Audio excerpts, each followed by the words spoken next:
හිතවන්නේ නැහැමයි කියා. කවුද අර පහළ තැනිතලාවේ ඉන්නේ? හරිම ලස්සන කාන්තාවක්. පොඩ්ඩක් ගිහින් බැලුවා නම් හරි. අදමාව හැරදාලා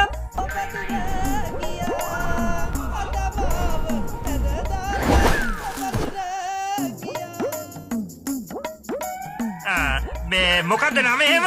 සීගිරි අප්සරා. දීගිරි අප්සරා. තාත්තා රජු වෙන්නේ නැති. දැන්නේ කියන්නේ.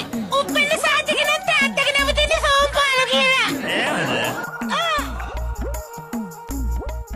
මොකදනේ? ඔය මන්දේ ඔය විදිහට බලාගෙන ඉන්නේ. මගේ හිත කියන මොකද්ද? හිත කියන ඔයාට තුරුළු වෙන්න කියලා. ඉතින් වෙන්නකෝ. මොකද්ද? තුරුළු? මේ මාළේ හින්දා ඔයාගේ ලස්සන තවත් වැඩි වෙනවා.